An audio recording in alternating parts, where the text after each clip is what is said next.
जय हिंद दोस्तों। इस वीडियो में हम लोग बात करेंगे क्लास 9 साइंस का हमारा बेहतर चैप्टर उत्तक। जी हाँ दोस्तों, आज की इस वीडियो में हम लोग बात करेंगे उत्तक के 25 ऐसे एमसीक्यू जो कि बहुत ही ज़्यादा इंपॉर्टेंट है। वीडियो को ध्यान से देखिएगा तभी आपको समझ में आएगा। चलिए वीडियो को शुरू करते हैं। वीडियो लंबा ना बन जाए इसलिए हम लोग ज़्यादा टाइम लेंगे नहीं, सिर्फ हम लोग ऑब्जेक्टिव क्वेश्चन को देखेंगे और समझते हुए आगे बढ़ेंगे। आगे बढ़िए, देखिए सबसे पहला जो हमारा क्वेश्चन है, कह रहा है कि समान संरचना व कार्य वाले कोशिकाओं के समूह को क्या कहा जाता है। तो समान संरचना हो, संरचना एक तरह का बनावट हो, उसका आकार हो, उसका जो ढांचा होता है, और एक तरह का काम करने वाला जो कोशिका होता है उसके समूह को क्या कहते हैं।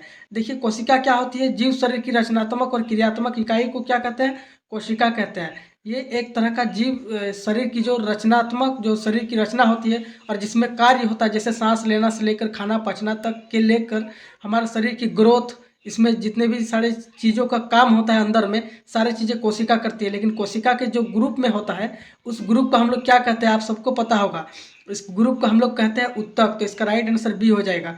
आगे बढ़िए क्वेश्चन नंबर 2 की ओर। क्वेश्चन नंबर 2 क्या कह रहा है, कह रहा है कि पौधों में उत्तक कितने प्रकार के होते हैं।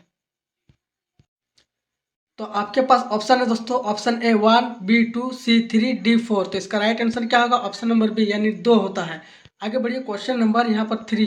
क्वेश्चन नंबर 3 कह रहा है दोस्तों कि कह रहा है कि विभोजयत उत्तक का मुख्य काम क्या है या फिर कार्य क्या है। ये जो विभोजयत उत्तक होता है यहाँ पर, उसका काम क्या होता है। आपके पास ऑप्शन है बी भोजन, ए भोजन बनाना, बी सुरक्षा, सी वृद्धि या फिर डी परिवहन। तो इसका राइट आंसर होगा आपका ऑप्शन नंबर सी वृद्धि करना। विभोजयत तक का मतलब होता है कि यहाँ पर वृद्धि करना, उत्तक को क्या करता है, वृद्धि करता है, बढ़ाता है। यहाँ पर क्वेश्चन नंबर 4 की ओर देखिए। क्वेश्चन ये जो चैप्टर है थोड़ा सा आपको मतलब ज़्यादा ये हार्डली है, लेकिन आपको यहाँ पर कॉन्सेप्ट को समझना पड़ेगा यहाँ पर, तभी आप अच्छे तरीके से ऑब्जेक्टिव भी आपका याद रहेगा। फिलहाल हम चैप्टर को नहीं समझा रहे हैं, सिर्फ हम ऑब्जेक्टिव लेकर चल रहे हैं, क्योंकि चैप्टर को समझाने के लिए हमें बोर्ड में पढ़ाना पड़ेगा और इस चैप्टर को पूरा नोट्स और सब टॉपिक की सहायता से हमें आपको समझाना पड़ेगा, जो कि अभी फिलहाल संभव नहीं है, क्योंकि एग्जाम का टाइम आ रहा है। इसलिए हम सिर्फ आपको ऑब्जेक्टिव बता रहे हैं जितना हो सके। क्वेश्चन नंबर 4, जड़ और तने की लंबाई बढ़ाने वाला उत्तक यहाँ पर कौन सा है। आपके पास ऑप्शन है पार्श्व विभोजयत, बी शीर्ष विभोजयत, सी अस्थायी उत्तक या फिर डी जटिल उत्तक। तो इसका राइट आंसर क्या होगा, ऑप्शन नंबर बी शीर्ष विभोजयत उत्तक यहाँ पर हो जाएगा। आगे बढ़िए क्वेश्चन नंबर 5 की ओर। क्वेश्चन नंबर 5 कह रहा है दोस्तों कह रहा है कि अस्थायी उत्तक यहाँ पर बनते हैं तो किससे बनते हैं। क्या ऑप्शन ए मृत कोशिकाओं से, बी विभोजयत उत्तक से, सी तंत्र से या फिर डी अंग से। तो इसका राइट आंसर क्या होगा, ऑप्शन नंबर बी विभोजयत उत्तक से बनते हैं यहाँ पर अस्थायी उत्तक। आगे आइए क्वेश्चन नंबर 6 की ओर। क्वेश्चन नंबर 6 यहाँ पर है हमारा कि सरल अस्थायी उत्तक कौन सा होता है, यहाँ पर कौन सा है।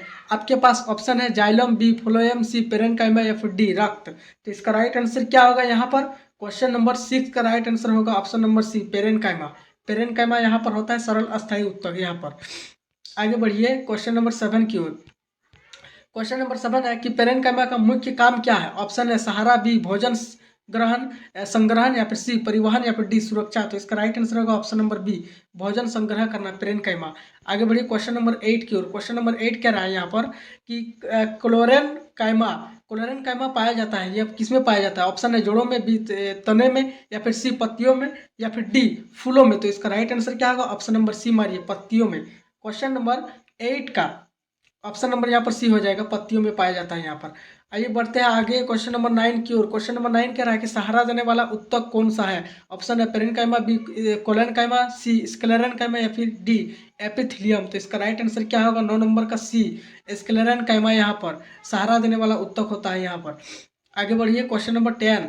क्वेश्चन नंबर 10 कह रहा है कि स्क्लेरेन्काइमा की कोशिकाएं होती है, कैसी होती है। ऑप्शन है जीवित, बी अर्धजीवित, आधा जीवित या फिर सी मृत या फिर मरी हुई या फिर डी विभाजित होती हुई। तो इसका राइट आंसर क्या होगा, ऑप्शन नंबर सी मृत होती है। स्क्लेरेन्काइमा की जो कोशिकाएं होती है वो मरी हुई होती है। आगे बढ़िए क्वेश्चन नंबर 11 की ओर। 25 क्वेश्चन है, फटाफट से करेंगे। जाइलम का कार्य क्या है, ये जो जाइलम यहाँ पर उत्तक है उसका काम क्या है। ऑप्शन है भोजन बनाना, बी भोजन परिवहन करना, सी जल परिवहन करना या फिर डी गैसों का आदान प्रदान करना। तो इसका राइट आंसर क्या होगा, बोलिए। ऑप्शन नंबर यहाँ पर सी हो जाएगा, क्वेश्चन नंबर 11 का जल परिवहन करना, जल का मतलब ले जाना और आने का काम करता है यहाँ पर जाइलम उत्तक, जाइलम उत्तक। हाँ, तो आगे बढ़िए क्वेश्चन नंबर 12 की ओर।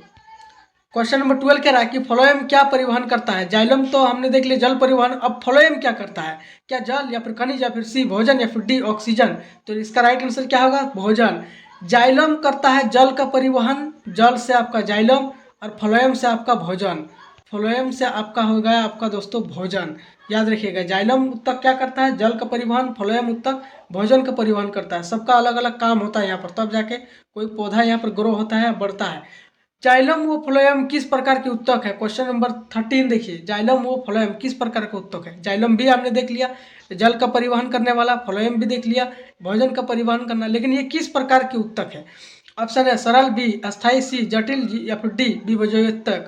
तो बताइए इसका 13 नंबर का सी हो जाएगा यहाँ पर, जटिल उत्तक है ये, एक तरह का क्या है, जटिल है। आगे बढ़िए, क्वेश्चन नंबर 14 कह रहा है कि पशुओं में उत्तक कितने प्रकार के होते हैं। पादपों पे हमने देख लिया दोस्तों, यहाँ पर अब बात करते हैं यहाँ पर पशुओं में उत्तक कितने प्रकार के होते हैं। तो 14 का ऑप्शन नंबर यहाँ हो जाएगा सी आपका 4। यहाँ पर पशुओं में 4 होते हैं, पौधों में यहाँ पर 2 होगा। आइए आगे बढ़ते हैं, क्वेश्चन नंबर 15। क्वेश्चन नंबर 15 देखिए, शरीर को ढकने वाला उत्तक कौन सा है। ऑप्शन है संयोजी, बी पेशीय, सी तंत्रिका, डी एपिथिलियम थिलियल।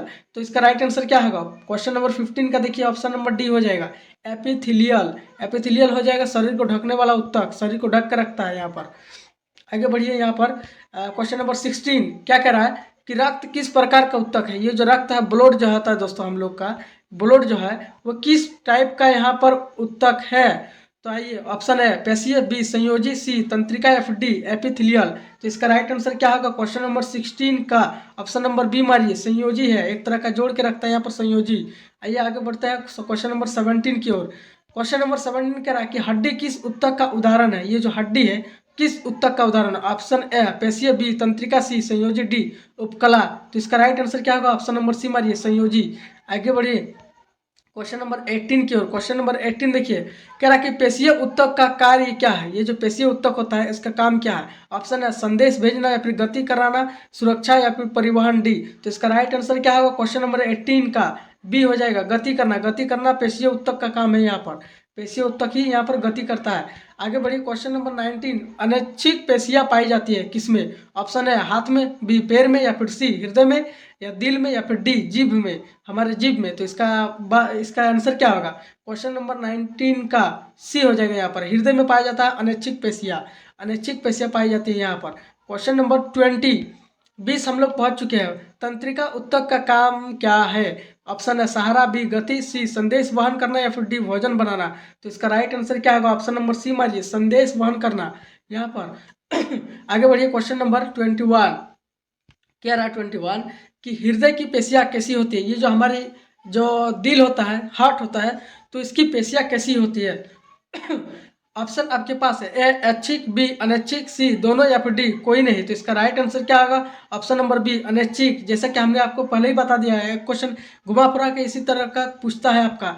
यहाँ पर देख सकते हो, यहाँ पर देखिए अनैच्छिक पेशियां पाई जाती है। तो यहाँ पर हृदय में बताया था ना, तो यहाँ पर उसी से हृदय से रिलेटेड यहाँ पर पूछ दिया कि हृदय की पेशियां किसी होती है, तो अनैच्छिक होती है, option number B. Question number 22 कह रहा है 22 कि स्क्वैमस एपिथिलियम, स्क्वैमस एपिथिलियम पाया जाता है, कहाँ पाया जाता है। ऑप्शन है त्वचा में, बी फेफड़ों में, सी आंत में, या फिर डी मस्तिष्क में। तो इसका राइट आंसर क्या होगा, ऑप्शन नंबर बी मारिए, फेफड़ों में ये पाया जाता है। क्वेश्चन नंबर 23 हम लोग पहुंच चुके हैं। कह रहा है कि कोलन कायमा की कोशिकाएं होती है, कैसी होती है। ऑप्शन है मृत होती है, बी जीवित होती है, सी बिना भित्ति होती है, या फिर डी विभाजित होती है। तो इसका राइट आंसर क्या होगा 23 का, ऑप्शन नंबर बी मारिए, जीवित, जीवित होगा यहाँ पर। आगे बढ़िए, यहाँ पर क्वेश्चन नंबर 24 और 2 ही क्वेश्चन बचा है, फटाफट से कर लेते हैं बिना समय गवाए हम लोग। पौधों में भोजन का परिवहन कौन करता है। जाइलम क्या करता है, जल का परिवहन। जाइलम क्या करता है, देखिए जाइलम यहाँ पर लिखा हुआ है, जाइलम क्या करता है, जल का परिवहन। लेकिन जो होता है भोजन का परिवहन कौन करता है, फ्लोएम करता है। फ्लोएम करता है यहाँ पर भोजन का परिवहन। आइए आगे बढ़िए, यहाँ पर राइट नंबर बी हो जाएगा। आगे बढ़िए, क्वेश्चन नंबर 25 हमारा लास्ट क्वेश्चन क्या कह रहा है कि सबसे कठोर उत्तक कौन सा है इसमें से। ऑप्शन है पेरेन्काइमा, बी कोलेनकाइमा, सी स्क्लेरेन्काइमा, या फिर डी एपिथिलियम। तो इसका राइट आंसर क्या होगा बोलिए। ये इसका राइट आंसर होगा, चलिए हम आपको बता ही देते हैं। क्वेश्चन नंबर 25 का राइट आंसर होगा ऑप्शन नंबर सी, स्क्लेरेन्काइमा यहाँ पर होता है। यहाँ पर। तो 25 क्वेश्चन हमने आप कर लिया दोस्तों, 25 क्वेश्चन। तो हर चैप्टर से 20-25 ऐसे करते हुए हम लोग साइंस में आगे बढ़ेंगे। और जो आपका बचा एसएसटी, जिसमें आपका भूगोल, इतिहास, नागरिक ये सब आ जाता है, उसका भी हम लोग एक एक करके हर एक चैप्टर का ऑब्जेक्टिव एमसीक्यू बनाते रहेंगे। वीडियो अच्छी लगी तो वीडियो को लाइक कीजिए, अपने दोस्तों के साथ शेयर कीजिए, चैनल पर नए हो तो सब्सक्राइब करके ही जाना। मिलता है नेक्स्ट वीडियो में। जय हिंद।